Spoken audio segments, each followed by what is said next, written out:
28 assistants had already quit. Some walked out before lunch. Others lasted only a few hours. No one could survive working for Damien Vescaro. Years ago, his name had been whispered with fear throughout New York's underworld. Rival bosses disappeared after crossing him. Politicians answered his phone calls before they answered their own families. Every shipment entering the harbor moved only after Damien approved it. Then one bullet changed everything. The assassination attempt hadn't killed him. Some believed that would have been kinder. Now Damien lived inside an enormous stone mansion overlooking the Hudson River, confined to a wheelchair after injuries that left his legs only partially responsive. The empire still carried his name, but everyone knew the man inside the estate was no longer the unstoppable king they once feared. What frightened people now wasn't his power. It was his rage. He fired assistants for breathing too loudly, for arranging papers in the wrong order, for opening curtains without permission, for speaking with sympathy, especially sympathy. Pity was the one thing Damien hated more than betrayal. By the time the 28th assistant fled through the mansion's front doors in tears, the household staff had stopped bothering to learn new employees' names. No one ever stayed long enough. On a rainy Monday morning, another applicant climbed out of an aging blue pickup truck parked outside the estate's iron gates. Emily Parker adjusted the sleeves of her simple cream blouse before glancing toward the passenger seat. Her 6-year-old son, Liam, smiled despite the drizzle tapping gently against the windshield. "You'll do great, Mum." She smiled back, though anxiety twisted inside her stomach. "I'll only be an hour. Grandma Rose will be here any minute." Almost on cue, another weathered pickup rolled into the driveway behind them. Rose Parker stepped out carrying a bright yellow umbrella. "I've got my favorite young man," she said warmly. Liam hugged his grandmother before turning back toward Emily. "You always tell me brave people get scared too." Emily laughed softly. "I really did teach you that, didn't I?" "You did." He reached into his backpack and pulled out a folded drawing. It showed 3 stick figures holding hands beneath an oversized sun. One wore a wheelchair. Emily frowned gently. "Who's that?" "The man you're helping." She blinked. "But you haven't met him." "I know." He shrugged with the effortless certainty only children possessed. "I just think people who yell a lot are usually sad." Emily stared at the drawing a moment longer before carefully folding it into her purse. Maybe he was right. Maybe not. Either way, she needed this job. After the restaurant where she managed the lunch shift closed without warning, bills had piled higher every week. Rent was overdue. The truck needed repairs. Liam deserved more than constant promises that things would get better. She inhaled deeply before walking toward the mansion. The estate looked less like a home than a fortress. Towering stone walls surrounded immaculate gardens. Security cameras followed every movement. Men in dark suits stood silently near every entrance. One of them opened the massive oak door without smiling. "You must be Ms. Parker." She nodded. "I'm here for the assistant position." His expression became strangely sympathetic. "Good luck." Inside, the atmosphere felt unnaturally quiet. Staff members moved quickly, but never spoke above a whisper. Several glanced toward Emily before quickly looking away. Near the grand staircase, an elderly housekeeper approached. "I'm Clara Bennett." She lowered her voice. "Listen carefully." Emily nodded. "Never argue with Mr. Vescaro. Never ask about his injury. Never touch the wheelchair unless he asks. And if he tells you to leave..." She hesitated. "Just leave." Emily smiled politely. "I'll remember." Clara looked unconvinced. "You remind me of the first assistant. What happened to her?" "She lasted 3 hours." A loud crash echoed through the mansion. Glass shattered somewhere upstairs. Nobody reacted. Nobody even looked surprised. Another crash followed. Then a furious voice thundered through the house. Who moved my files? Silence. Emily watched everyone freeze exactly where they stood. One maid quietly closed her eyes. A footman slowly backed into another hallway. Even the security guards avoided looking upstairs. Heavy wheelchair wheels rolled rapidly across polished hardwood. Seconds later, Damien Vescaro appeared at the top of the sweeping staircase. Broad shoulders, dark tailored shirt, sharp jawline covered with light stubble. Powerful hands gripping the wheels with practiced force. His piercing gray eyes swept across everyone below like a commander searching for traitors. Then they stopped on Emily. "You're new." She nodded calmly. "I am." He studied her for several silent seconds. "You have children." She blinked. "One son." His expression hardened. "Good." The word came out cold enough to chill the room. "You'll leave faster than the others." Without another sentence, he spun his wheelchair sharply and disappeared down the corridor. The staff collectively released breaths they didn't realize they had been holding. Clara quietly whispered, "I'm so sorry." Emily looked upstairs where Damien had vanished. Then she reached into her purse. She unfolded Liam's drawing one more time. "People who yell a lot are usually sad." She folded it again. For the first time that morning, she wasn't afraid of Damien Vescaro. She was beginning to wonder what had happened to the man behind all that anger. The interview lasted less than 3 minutes. Damien didn't ask Emily about her experience. He didn't care about references. He didn't even look at the resume Clara had carefully prepared. Instead, he stared out the rain-speckled window overlooking the Hudson River. "You've worked in restaurants." "Yes." "You've managed people." "I have." "You've cleaned tables." Emily nodded. "And dealt with angry customers." A faint smirk tugged at one corner of Damien's mouth. "Then you're overqualified." Emily waited. Silence stretched between them. Finally, Damien turned his wheelchair toward her. "My previous assistant cried because I asked for coffee without sugar." He paused.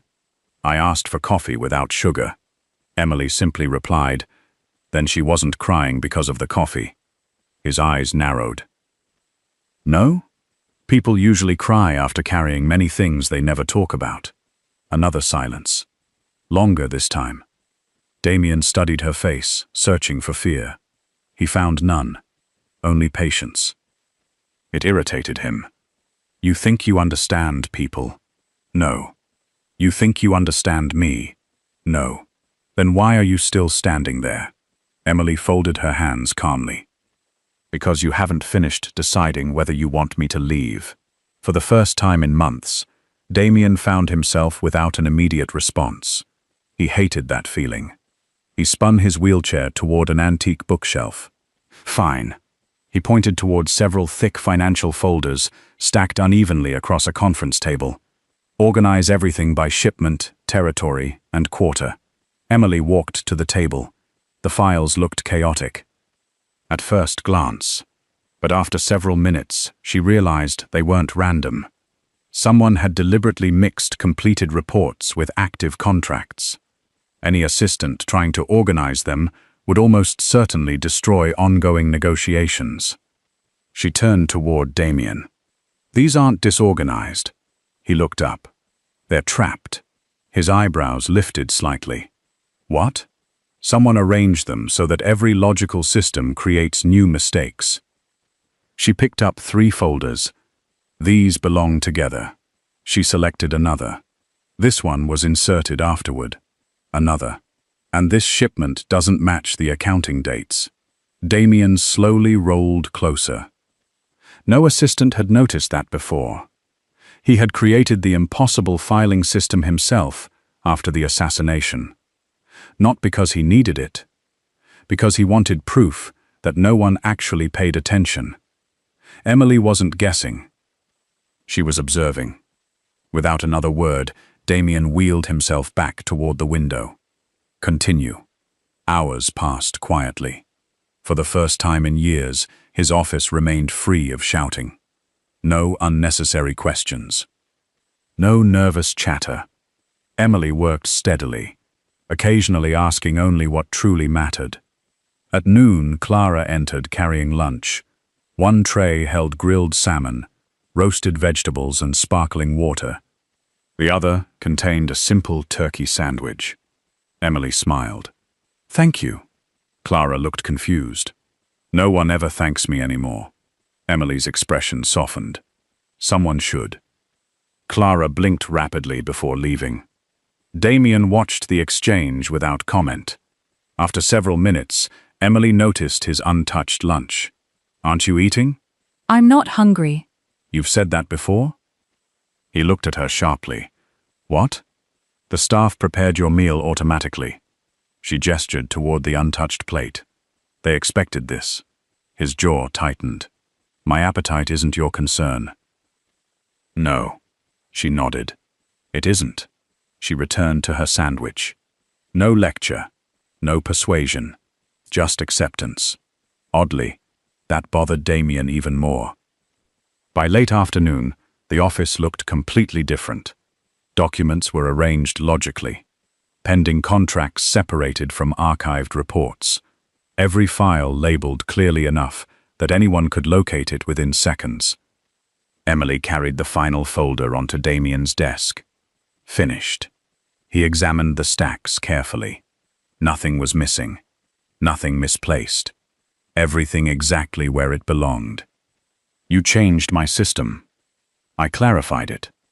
"I didn't ask for clarification." "No." She smiled gently.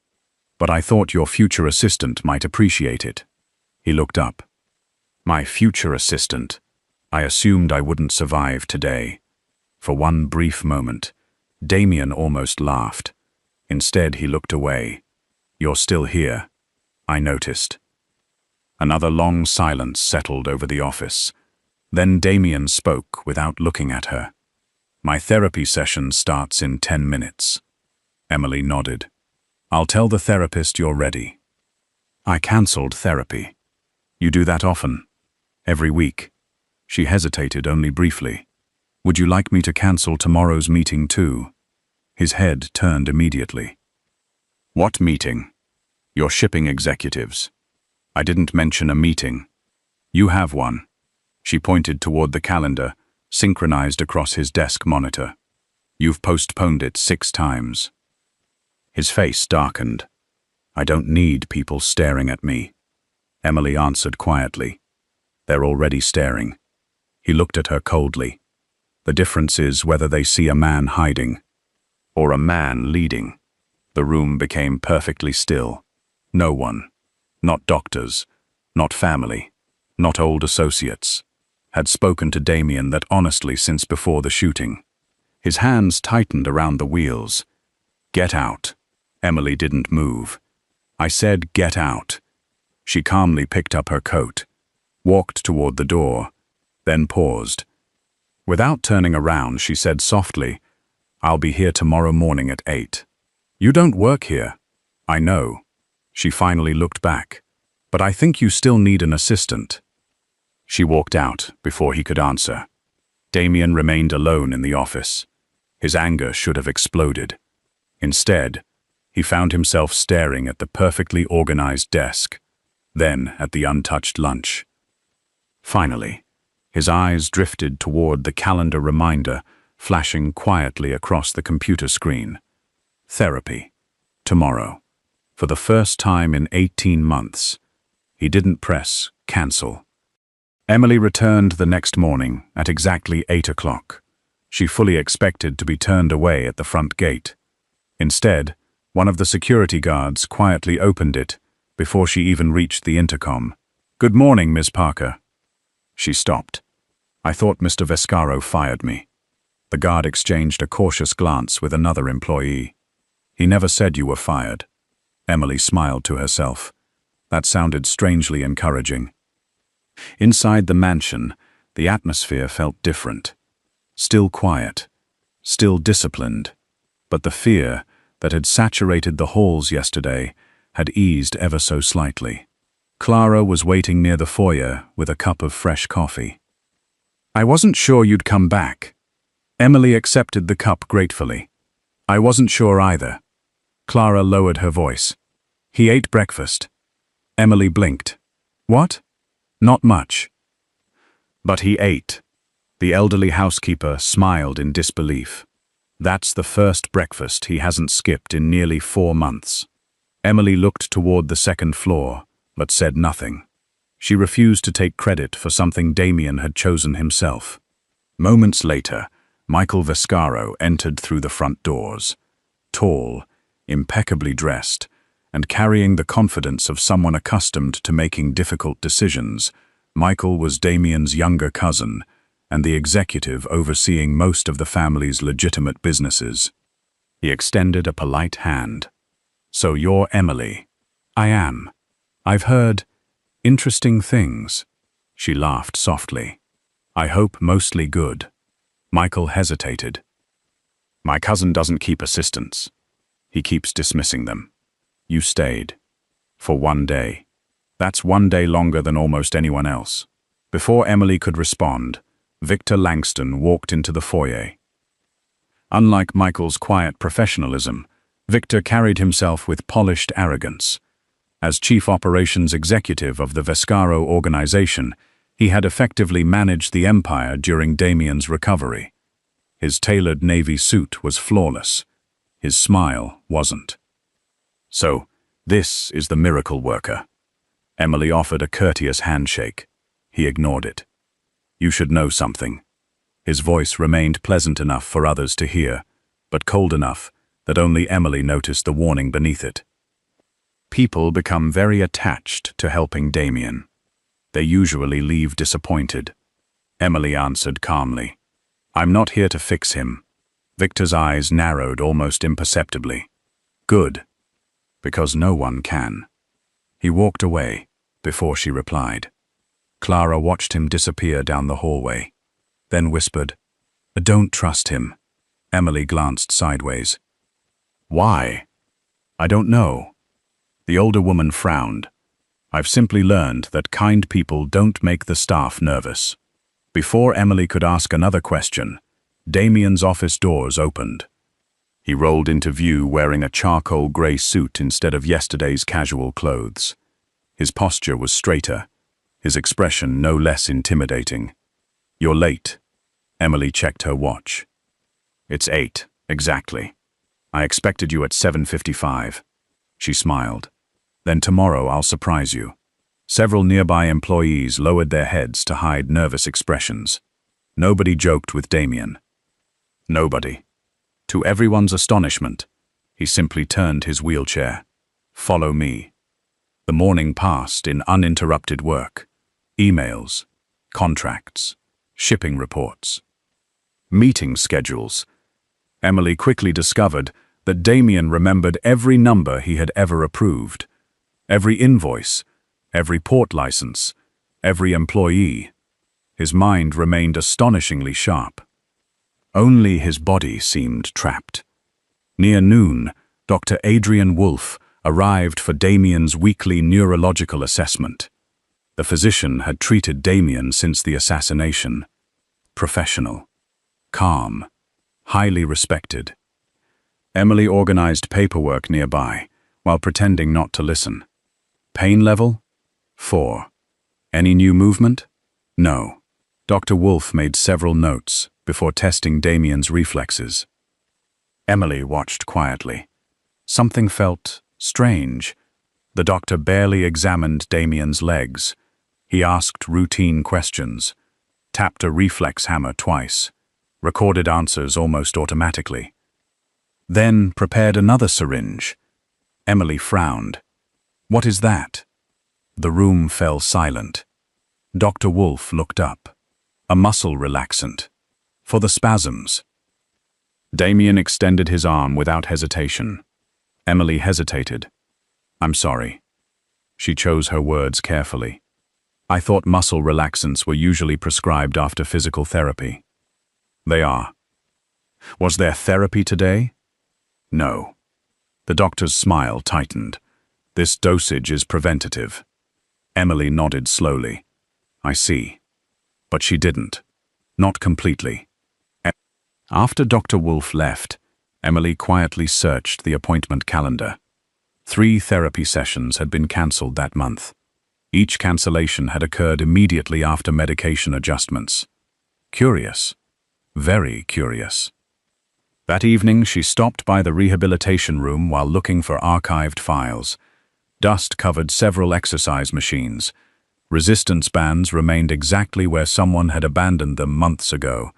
Nothing suggested regular use. Clara appeared behind her. He doesn't come in here anymore. When did he stop? About a year ago. But therapy is still scheduled. Clara sighed. Scheduled, not completed. Emily slowly walked across the silent room. One corner contained parallel walking bars. The floor beneath them showed faint scuff marks. Recent ones. She crouched. Fresh rubber streaks. Someone had been practicing. Recently, but not often. Very carefully she stood again. Something wasn't adding up. If Damien had completely given up, why were there fresh marks? And if he hadn't, why did everyone insist his condition never changed? Late that afternoon, Emily returned to Damien's office, carrying several financial reports. She found him alone, staring out the floor-to-ceiling windows. Without looking at her, he spoke quietly. "You've been asking questions." She didn't deny it. "I've been observing." "The same thing." "No." She placed the folders on his desk. Questions search for answers. Observation searches for truth. For several seconds, neither of them spoke. Finally, Damien broke the silence. "What truth are you looking for?" Emily looked toward his wheelchair. Then toward the rehabilitation room visible through the open hallway. Finally, she met his eyes. "I think someone convinced you to stop believing your body could heal." Damien's expression froze. For the first time since she met him, she saw something far more dangerous than anger. Hope. And whoever had buried that hope had gone to extraordinary lengths to make sure it never returned. Damien didn't sleep that night. Emily's words echoed relentlessly through the silent mansion. "I think someone convinced you to stop believing your body could heal." For 18 months, every specialist had repeated the same conclusion. Accept your limitations, manage your pain, avoid disappointment. Eventually, he had stopped asking whether they were right, because believing them hurt less than hoping. At 6 the next morning, Damien wheeled himself into the rehabilitation room before anyone else woke. Dust floated through pale streaks of sunrise. The parallel bars stood exactly where they had always been, waiting. He gripped them tightly. His arms trembled as he slowly lifted himself from the wheelchair. Pain exploded through both legs. His knees buckled almost immediately. He caught himself before falling. His breathing became ragged. Again, he pushed harder. This time he remained standing for nearly 4 seconds, then collapsed back into the chair. 4 seconds. Longer than he remembered. He stared at his legs.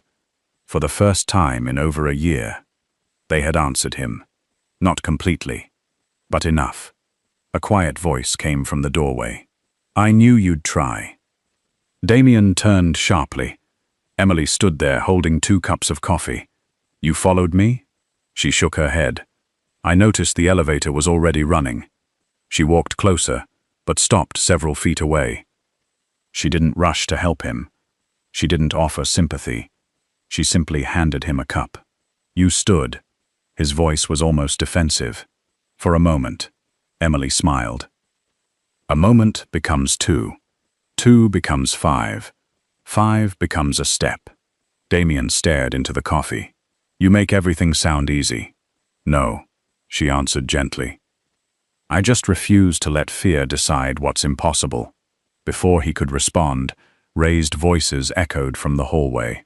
Victor Langston strode into the rehabilitation room, his expression carefully controlled. "There you are!" His eyes immediately fell upon the parallel bars. Then Damien's slightly elevated breathing. Something dark flashed across his face before disappearing. "Damien," Today's board meeting begins in 30 minutes. I'm aware. Victor looked toward Emily. I wasn't informed rehabilitation had resumed. Emily answered calmly. It hasn't. Mr. Vescaro simply wanted to see the room. Victor's smile returned. Thin. Polite. Dangerous. Good. We wouldn't want unnecessary disappointment.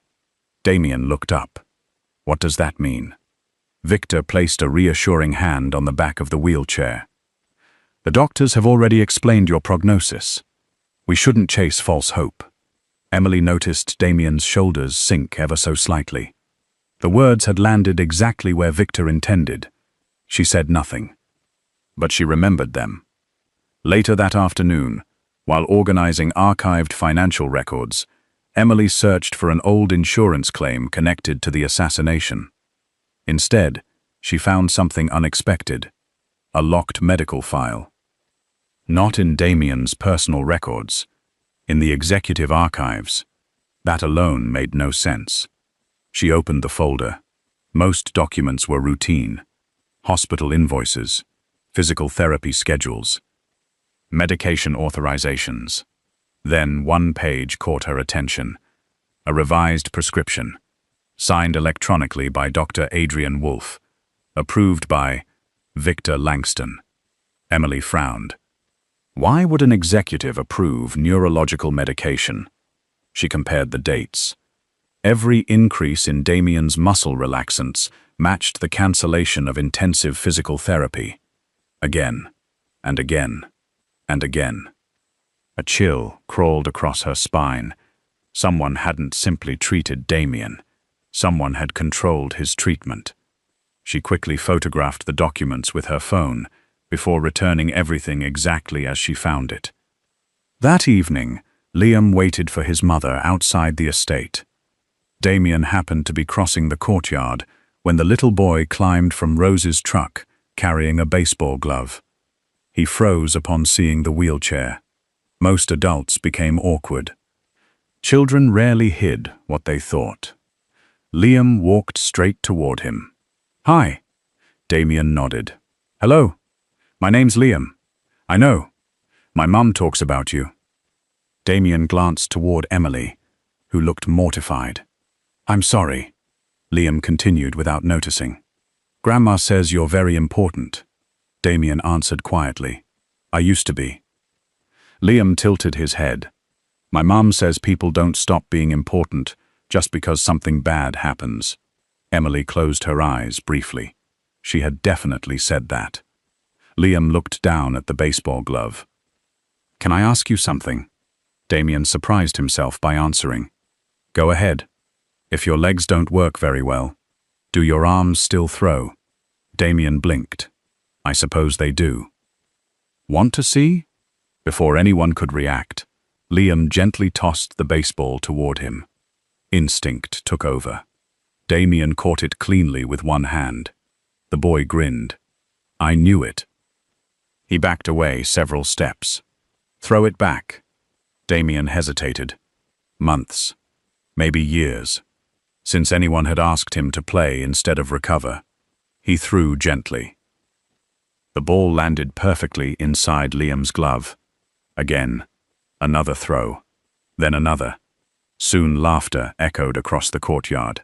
Staff members stopped working, watching. Not because the game itself mattered, because Damien was smiling. Barely, but unmistakably. Standing in an upstairs window, Victor observed everything. His jaw tightened. This is becoming a problem. He quietly dialed a number. Dr. Adrian Wolfe answered after 2 rings. Victor, we need to accelerate the treatment. There was hesitation. I've already increased the medication twice. Then increase it again. Victor, if Damien starts walking, everything we've built disappears. Silence. Finally, the doctor spoke. Emily Parker is asking questions. Victor looked down into the courtyard, where Damien tossed another baseball toward the laughing child. I know, which is why she won't be asking them much longer. The following morning, Damien entered his office to find Emily waiting with a single folder. She closed the door behind him. "I need to show you something." Her expression was unlike anything he had seen before. Calm, focused, concerned. She placed several copied medical documents on the desk. "I think someone has been lying to you." Damien slowly opened the file. As his eyes moved across the dates, the color drained from his face. Damien read every page twice, then a third time. The office was so quiet that Emily could hear the ticking of the antique clock on the far wall. Each document told the same story: higher medication doses, cancelled rehabilitation appointments, physical evaluations copied word for word from previous reports. Most disturbing of all, several approval signatures belonged not to doctors, but to Victor Langston. Damien slowly lowered the folder onto his desk. His hands trembled, not from weakness, from fury. "I trusted him," Emily spoke gently. "You trusted the people who promised they were helping you. There is a difference." He looked toward the rain falling outside. "For 18 months, I believed my body had betrayed me." He closed his eyes. What if it never did? Emily remained silent. Some truths hurt too deeply to interrupt.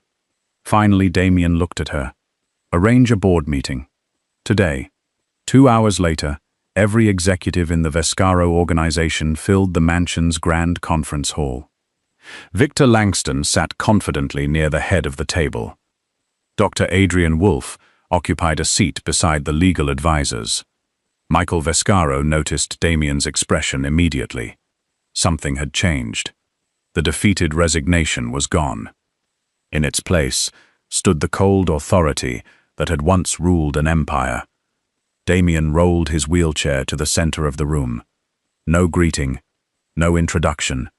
He simply placed the medical file on the polished oak table. "I have one question." His voice was calm. "Who decided my treatment?" Victor answered without hesitation. "The medical team." Damien slid one document across the table. "Interesting. It carries your authorization code." Victor barely glanced at it. "I approved expenses. Nothing more." Emily quietly placed another folder beside the first. "And this one?" The doctor's face paled. Several executives leaned forward. Dr. Wolfe swallowed hard. "It isn't what it looks like."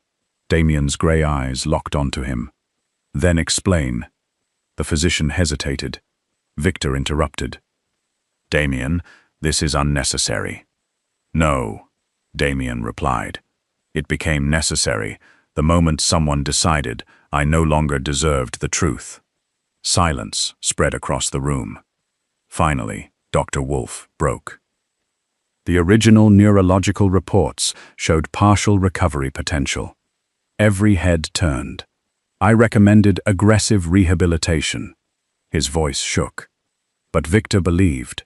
He stopped. Victor stood abruptly. Careful. The warning carried unmistakable menace. Dr. Wolfe looked at Damien instead. He said the organization needed stability. He believed your recovery would create uncertainty. So he instructed me to increase medications that reduced muscle activity. Emily closed her eyes briefly. She had hoped she was wrong. She wasn't. Michael slammed both hands onto the conference table. "You deliberately slowed his recovery?" Victor's polished composure finally cracked. "I protected everything Damien built." He pointed toward the wheelchair. "Look at him. He couldn't lead. The families would have torn this organization apart. I kept the empire alive." Damien's voice remained frighteningly soft. "You kept yourself in charge." Victor laughed bitterly. "You think they'll follow a cripple?" The insult echoed through the silent room. Victor immediately realized he had gone too far. Damien slowly gripped the arms of his wheelchair. Everyone watched, confused. Then he leaned forward. His legs trembled violently. Every muscle screamed. Emily instinctively took one step toward him. He lifted a hand without looking at her. No. His breathing became heavier. One foot pressed firmly against the floor, then the other. The room collectively held its breath. Damien pushed upward. His body shook with exhaustion. For one terrifying second, it seemed impossible. Then, he stood.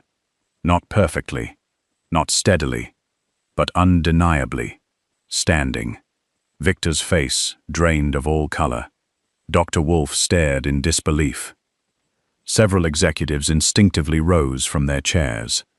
Damien took one painful step, another. Every movement looked impossibly difficult, yet each step shattered another lie. Victor slowly backed away. This isn't possible. Damien's voice carried the same authority that had once terrified the entire underworld. You stole 18 months of my life. Another step. You isolated me. Another. You convinced me I was broken. Victor suddenly lunged toward the conference room exit. Security moved instantly. Within seconds, he was restrained. As officers escorted him away, he shouted one final warning. You'll lose everything. Damien looked directly into his eyes. I already lost everything. He turned toward Emily, until someone refused to leave. The room fell silent once more. Damien slowly crossed the remaining distance between them.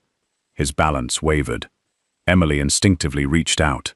This time, he accepted her hand. Not because he needed rescuing, because he chose not to stand alone anymore.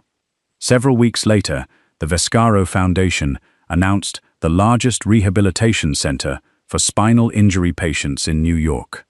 Every employee of the organization attended the opening ceremony. So did families once helped quietly by Damien's charitable work. Liam proudly stood beside his mother, wearing a tiny navy suit. He tugged gently on Damien's sleeve. Can I ask you something? Damien smiled. You usually do. Do you still need the wheelchair? Damien looked down at the polished chair beside him. I'll probably need it sometimes. Liam nodded thoughtfully. My grandma says everybody needs help with something. Damien chuckled. Your grandmother is a wise woman. The little boy reached for his hand. So are you happy now? Damien looked toward Emily. She stood nearby, laughing with Clara and Michael, sunlight catching the loose strands of hair that framed her face. Months earlier, she had arrived searching only for a paycheck. Instead, she had restored something no doctor ever could. His courage, his dignity, his future. He squeezed Liam's shoulder gently. I think... He smiled at the woman who had refused to surrender when everyone else had walked away. I'm finally learning how to live. The applause began as Damien officially opened the rehabilitation center. Not because the legendary Mafia Boss had stood again, but because a quiet, determined single mother had reminded one broken man that healing begins the moment someone believes you are more than your worst day. Sometimes the strongest person in the room isn't the one with the greatest power. Sometimes it's simply the one who refuses to give up on another human being.